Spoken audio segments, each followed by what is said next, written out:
好，各位亲爱的网友朋友，我们还在继续学习关于地藏菩萨的经文佛就告诉四大天王说，地藏王菩萨从元九劫以来一直到现在一直辛辛苦苦在度化众生，一直到现在还没完成自己的大愿。因为菩萨的大慈大悲的心不愿意看到众生受苦，同时也看到未来无量劫中，就是未来的长久的这个世界时空之中因为这个众生作业的这个业，他那一生没有完全了了。在我的理解呢，还有他的贪嗔痴慢疑的这个意识，其实并没有消除呀。你哪个出生的孩子等长大之后，几乎都是贪财好色无恶不作，就是有教养的人，不直接杀伤樵掠，也会能够自我贪执一切以我为中心还是这样子的。但一个人新生人生出来之后，很少这个孩子一生出来他就是一个菩萨，就大慈大悲，很少这样的。先是学会的是自私，要很高境界的学习之后，才可能是有利他之心。所以一般一个人都是先利己，因为我不为自己我会饿死这就是这个一切生物存在的本能所以动物植物都在争，人呢更是争，就是为了自己的存活其实这也是一种叫做六道以内自然的规则，它不争就会被饿死。包括对无论吸收阳光也好，养分也好，土壤也好，工作也好，这个食物也好，它都是要争，为了吃个东西让自己生存下去，所以天天和时时刻刻都冒着生命的危险。他们也在作恶，也在杀生，就是为了养活自己。这份养活自己都已经很难了，但更不要说是养活他人和为了他人所以为了他人获得利益和幸福，这作为一个人来说通常做不到的。所以这个地藏王菩萨就是长久若干世以来除了救妈妈就是救众生对，他发了愿就去做，对，一直在这么做，连绵不断的。那他天天这么救，为什么地狱还有那么多人呢？因慢，我所理解的根性，就是人类这个世界当中，你之所以转生成为人而不是神，在一般的天界不达到至高无上天界的时候，在六道以内的天界，比如说忉利天，有没有欲望？有吧，他只要吃就是有欲，他那个世界他都有欲，这个欲只是说越高他的欲越淡。所以人类呢更是有欲望，对不对？有欲望，还有很多叫分辨之心，因为有了分辨之心，就有了说这个我喜欢，那个我讨厌，这个我一看我就爱，那个我一看就恨他。你看就有了这个差别，几乎对所有的东西都有了我喜欢我不喜欢。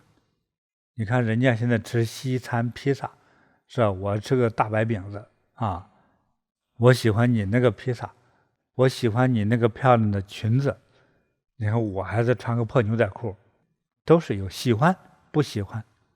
所以这个呢是人的根性。所以地狱为啥不空呢？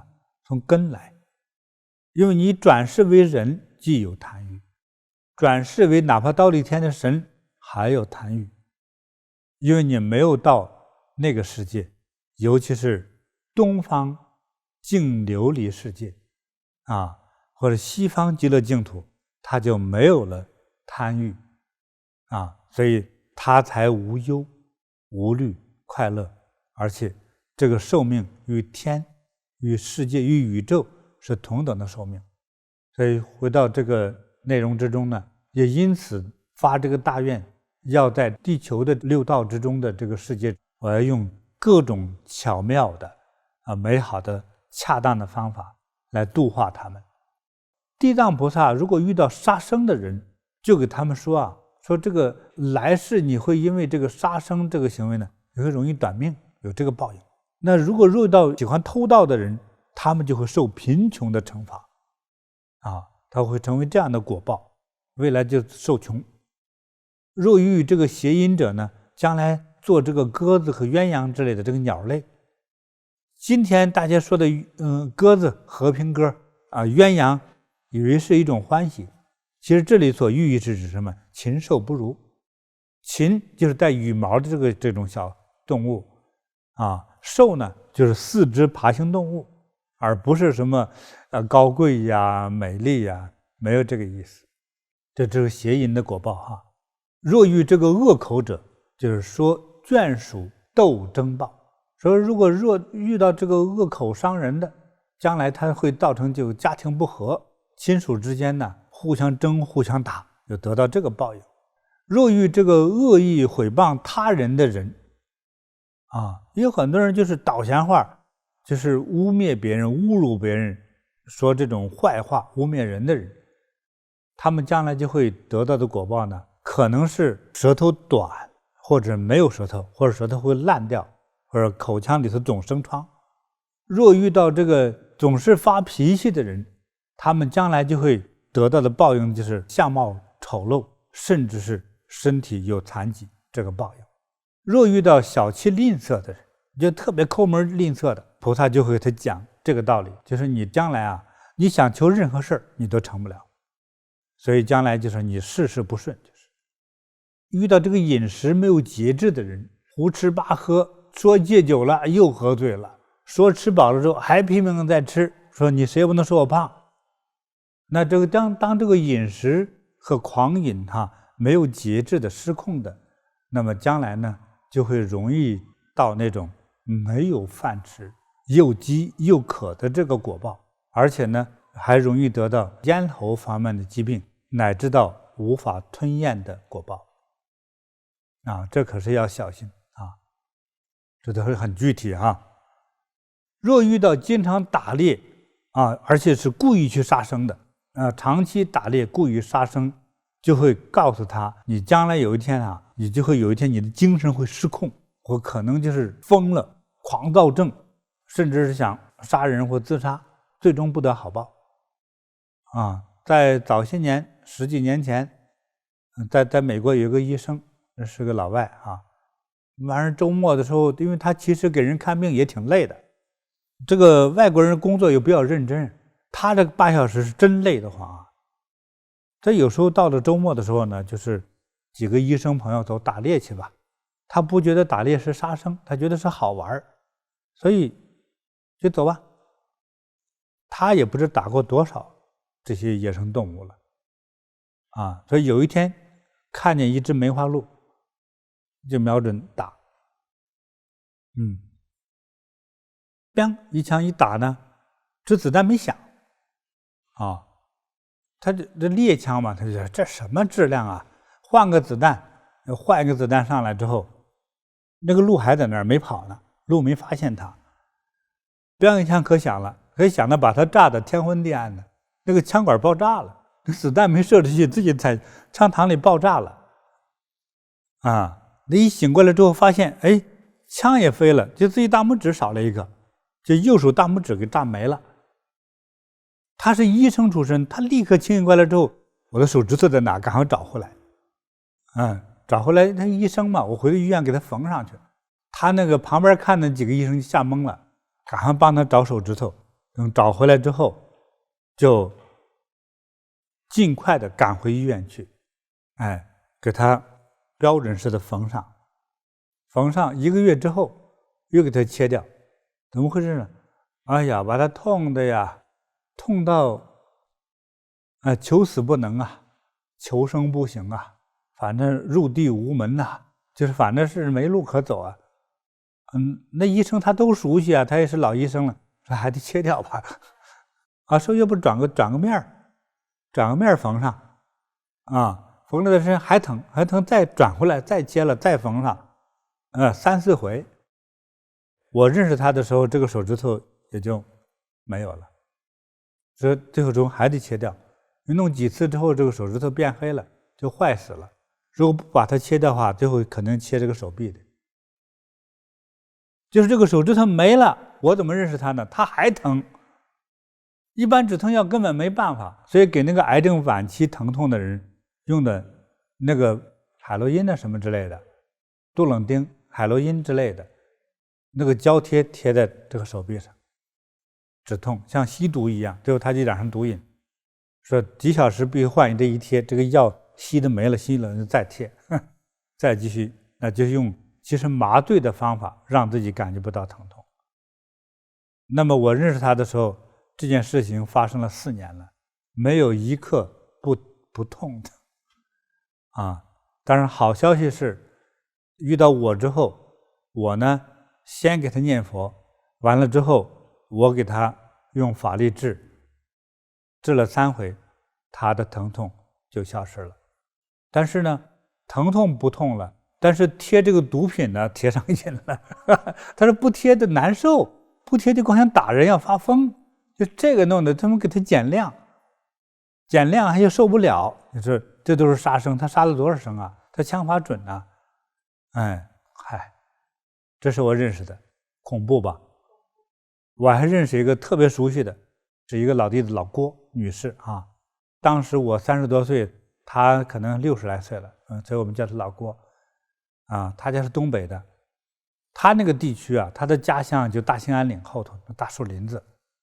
她父亲就是个猎人，她父亲到73岁左右的时候，有一天突然就疯了，疯了之后经常是光屁股往外跑啊，完了之后跑的时候手里拿个东西，就是一把猎枪啊，他们家人就得跑着就把他追回来啊，如果弄不好他拿猎枪就打你。有一段时间呢，他那个犯病犯的比较轻，就是基本正常，说过年了亲戚朋友都来了，爸爸的妹妹过年回娘家来看他，他说老哥哥身体不太好，脑神经不好，来看望看望，安慰他一下，是不是就好了？他给人吹牛，你说我那个猎枪双管猎枪，说我都不用瞄准，啪一是吧？这一甩那个枪的方向，那个动物就给撂倒了。这你看我枪法多准啊！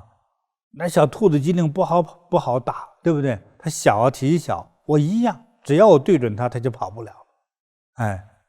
可能也是真的吧。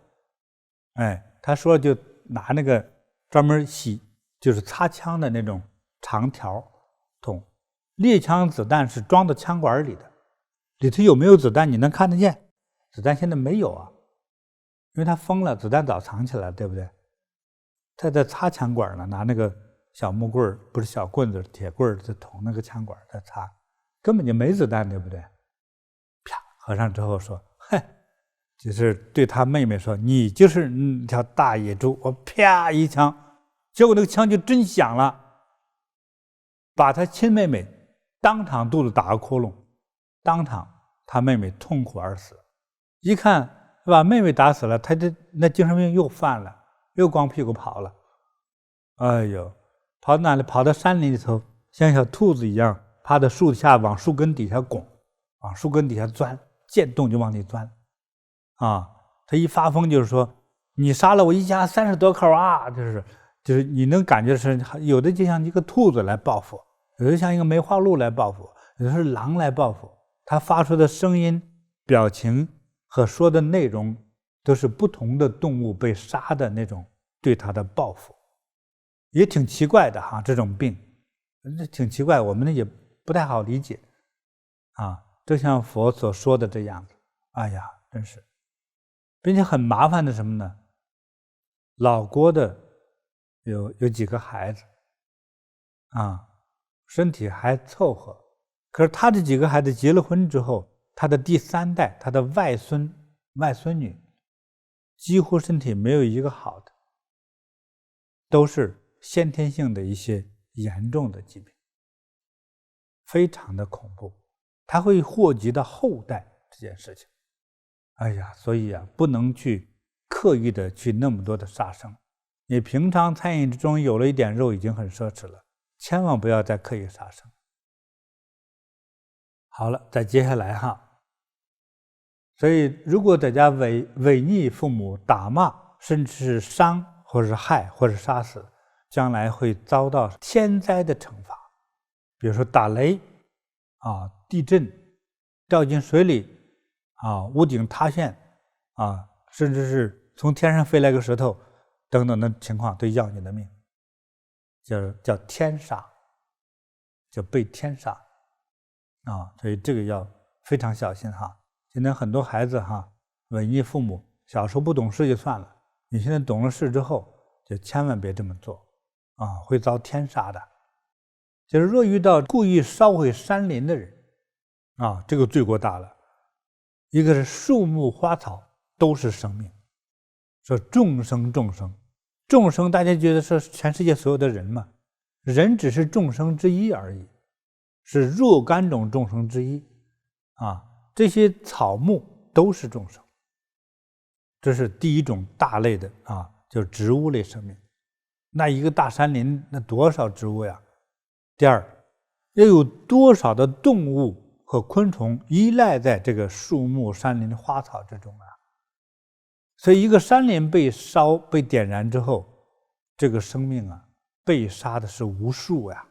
一座大山就杀死无数的生命，所以这个也很严重的罪过。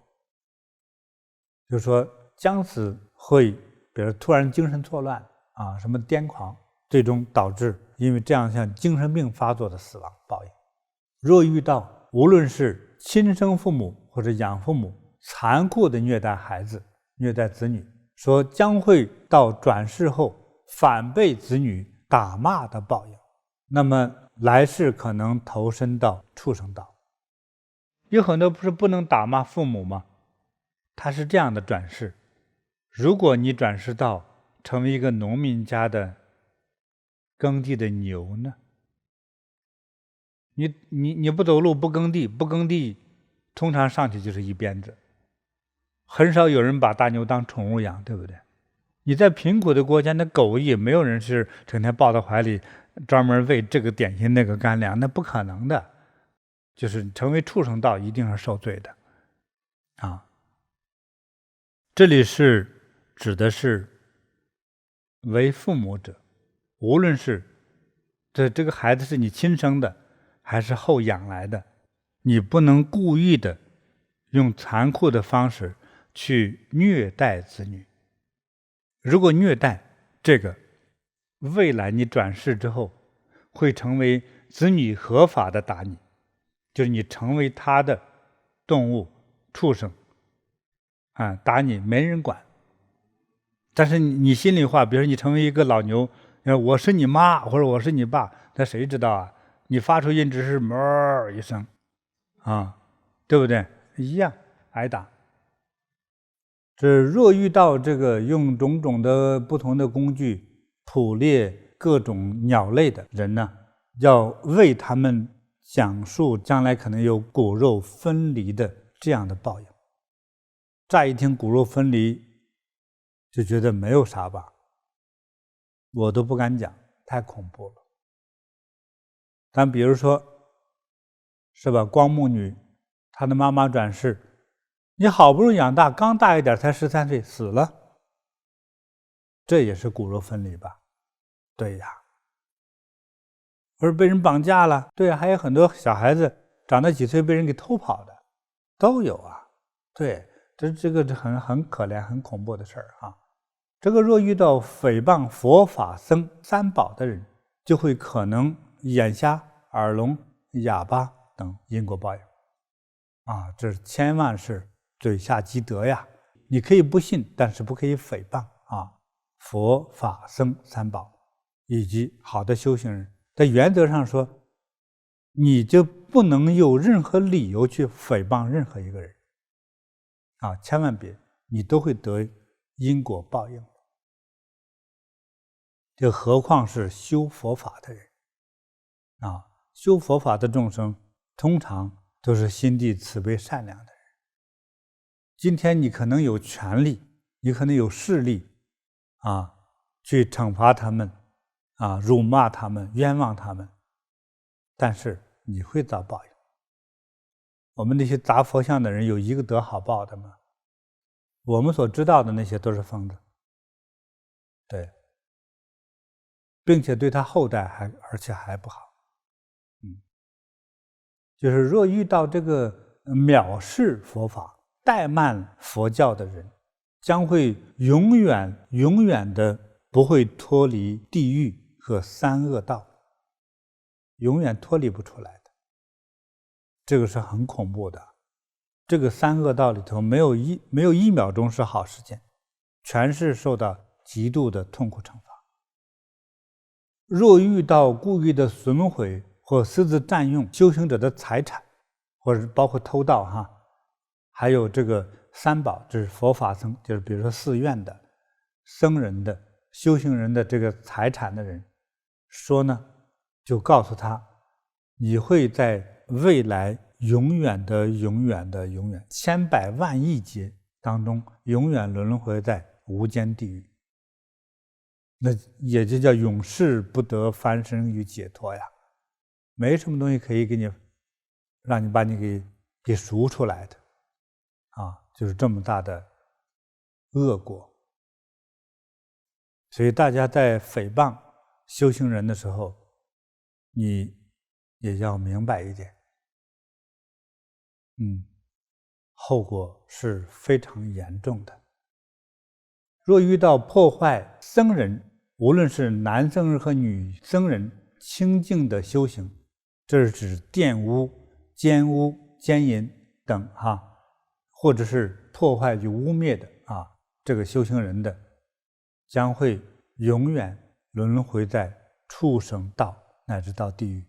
若遇到用开水、用火、用刀斧伤害生命的人，将会轮回流转，相互烧杀的报应。这个很惨了，就有点像那个江湖剧是吧？今天你把我杀了，把我爸爸杀了，我要练武，我要报仇，明天我去杀你结果他爸爸被我杀了，他儿子又来杀我，轮回果报这冤冤相报何时了但是你也不觉悟，就一直相互残杀下去，最终的结果呢，就是两败俱伤若遇到破戒破斋的人，将会投生到禽兽道中挨饿的报应。若遇到浪费的不知道节约的人任意挥霍的人的未来呢，得到的果报是什么你所求的都没有，那这是贫穷至极若遇到这个自高自大的仗势欺人的，将来可能转生成为下贱的人，任人使唤，任人打骂，这样的报应。若遇到了这个挑拨离间、拨弄是非或者凶悍骂人的，将来呢就可能会成为这个没有舌头或者是以蛇为生的畜生道中去，这样的报应。比如成为这个蚯蚓这个黄蝇鸟鹦鹉、学舌就是它靠舌头谋生，或者没有舌头的。这就是若遇到这个有邪见的人邪说邪见的，将来呢你就会到那种非常的偏僻偏远、荒蛮不开化的，又没有文化，又没有饮食，又没有足够的生活的这个环境。像以上所说的这个地球上的众生由于这个身口意，身就是行动嘛，口是说嘛，意是思考身口意三业所造成的这个果报恶果，形成百千万种不同的这个报应，太多了每个人因为这个果报不同呢，所以所受的苦也不同。所以这里呢是大概的介绍一下，像这样的多种的多样的地球世界的这个众生就根据造业情况的不同，刚才我解释了因为会得到不同的果报嘛。地藏王菩萨总是以他这个大慈悲、大智慧和神通力，千方百计的去教化、引导和感化他们。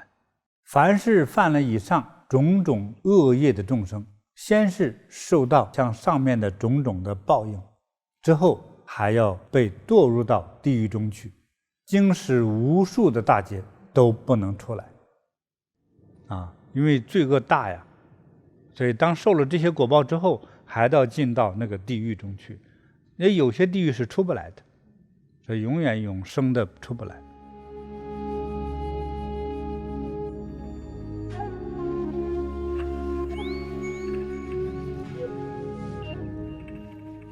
有一个人昨天晚上给我来信呢，他这样写，他一家4口人，他们家的男主人他老公呢，说这老爷子从来没有那么感动过，也没那么真诚过，哎，怎么就给我送念的时候就开始哭开了？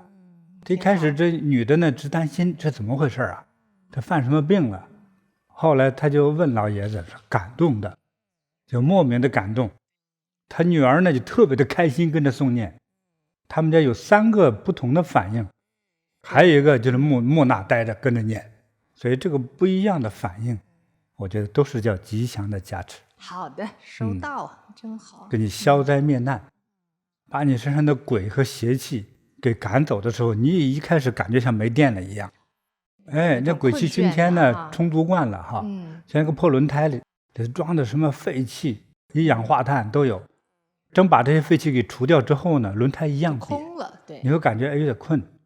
我只是举例哈，但是也有的是，一听师父开口讲课，他就发困，这也是一种加持。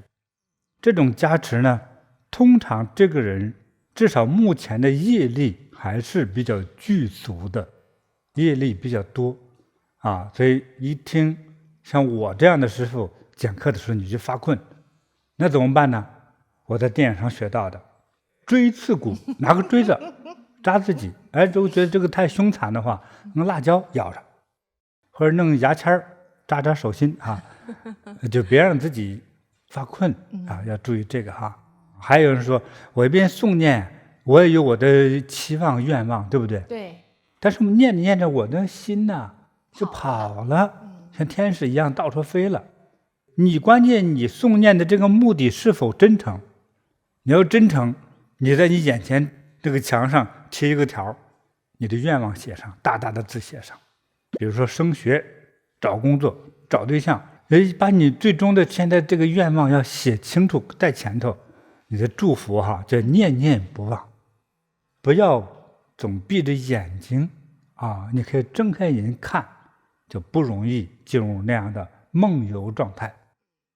所以独自念佛的人哈，为了让自己不困、不散乱，就是你走神了叫散乱哈，就是要睁着眼睛念，这样才不容易散乱，好吧？啊，为了让大家都能够受益，啊，让历代祖先受益，让我们历代的父母都能脱离苦海，让我们的未来能得善果，让我们的子孙将来都如意吉祥。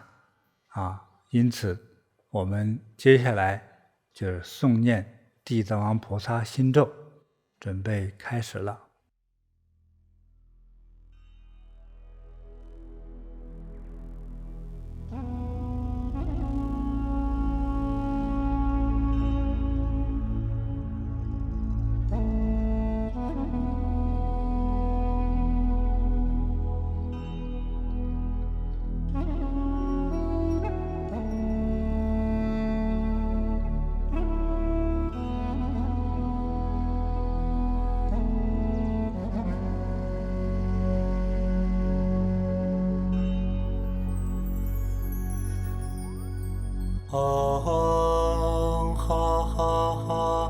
为什么耶稣哈？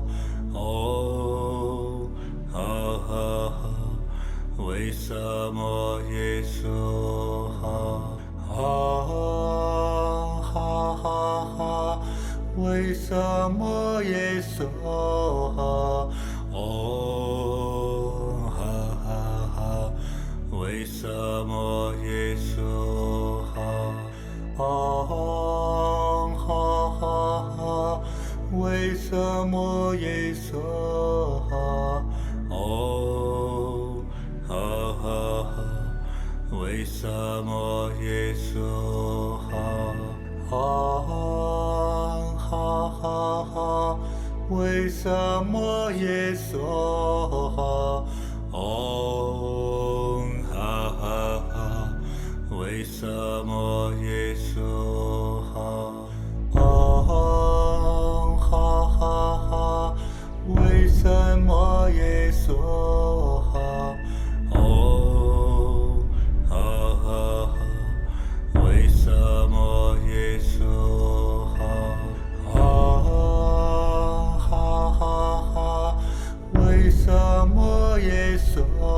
哈，哦哈哈哈，为什么耶稣哈？哦哈哈哈，为什么耶稣哈？哦哈哈哈，为什么耶稣哈？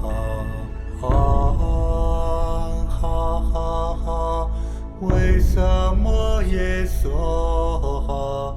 哦哈哈哈，为什么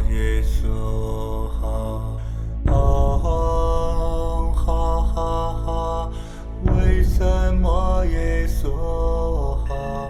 哦哈哈哈，为什么耶稣哈？哦哈哈哈，为什么耶稣哈？啊哈哈哈，为什么耶稣哈？哦哈哈哈，为什么耶稣哈？哦哈哈哈，为什么耶稣哈？哦哈哈哈，为什么耶稣哈？啊哈哈哈，为什么耶稣哈？哦哈哈哈，为什么耶稣哈？哦哈哈哈，为什么耶稣哈？哦哈哈哈，为什么耶稣哈？啊哈哈哈，为什么耶稣哈？